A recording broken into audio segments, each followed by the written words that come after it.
Hi guys, magandang araw. Share ko lang sa inyo itong aking bagong recipe na mayroong buhay na uod.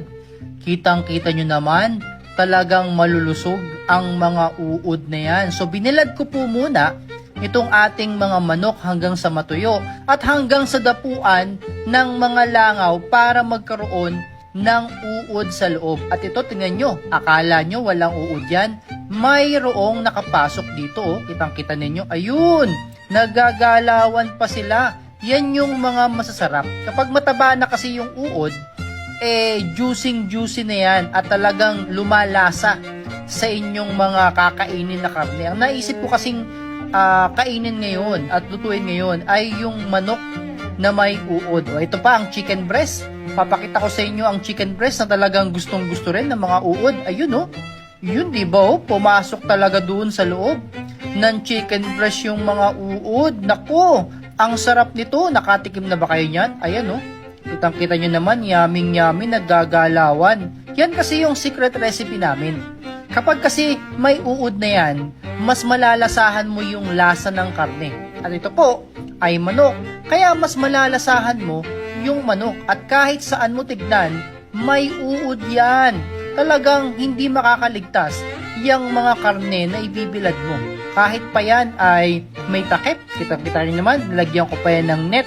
Para nga naman hindi masyadong madaming uod ang mapunta dyan. Kasi kapag sobrang daming uod niyan, baka maubos na yung aking karne.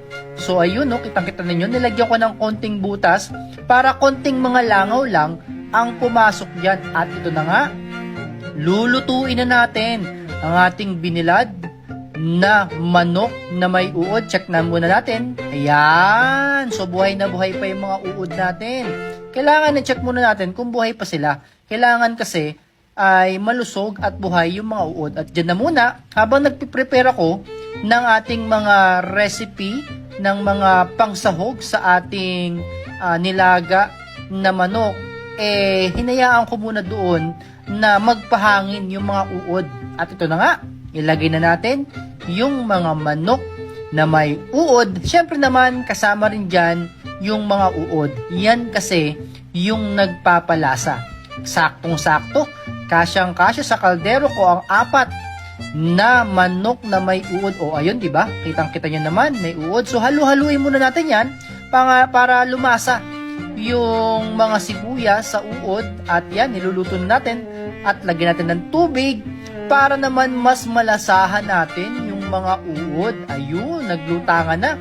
Maraming tubig para mas marami yung sabaw. Gusto ko kasing hinihigop yan at nakakagat ko yung mga maliliit na uod. At ito nga, nilagay pa natin sa pressure cooker yan para mas lalong lumambot yung manok at para mas lalong lumambot yung ating mga uod. At ito na nga, kitang-kita nyo naman, tinatawag na ako ng pressure cooker.